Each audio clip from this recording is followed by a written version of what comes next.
ఎందుకంటే భూమిని ఇచ్చిన వాడు నేను, ఆకాశం ఇచ్చిన వాడు నేను, సూర్యచంద్ర నక్షత్రాలు ఇచ్చింది నేను, సమస్తం మీకు ఇచ్చింది నేను కదా, నేను మీకు అందిస్తాను అని ప్రభువు సెలవిస్తుంటే మొదట మీరు ఇన్ని ఇచ్చిన తండ్రిని స్తుతించండి, ఇన్ని ఇచ్చిన తండ్రిని కొనియాడండి, ఇన్ని ఇచ్చిన తండ్రికి కృతజ్ఞత కలిగి ఉండండి. ఈ నూతన సంవత్సరంలో ఇదే కదా మనకు కావాల్సింది.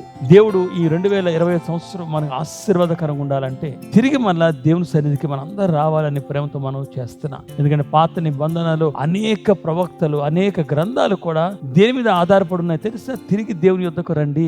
కాబట్టి మనము కూడా ఈ 2025 దేవుని దగ్గరికి రాగలిగితే దేవుడు ప్రతి కార్యాన్ని సఫలపరుస్తాడు. దేవుడు మన యొక్క జీవితంలో ప్రతి అవసరత ఆయన తీరుస్తాడు. మనం ప్రయాసపడక్కర్లా. మానవుడు నేటి కాలంలో చేస్తున్న పనులు ఏంటంటే తన జీవితం కోసం కష్టపడిపోతున్నాం మనం. కానీ ఒక మాట అంటాను, కష్టపడడం తప్పు లేదంటాను, కానీ మీరు దేవుని కృతజ్ఞత లేకుండా, దేవుని యందు విశ్వాసం ఉంచకుండా, దేవునితో సహవాసం లేకుండా ఒకవేళ మీ కష్టాన్ని మీదే మీరు ఆధారపడితే మీకు నష్టం తీసుకొస్తుందేమో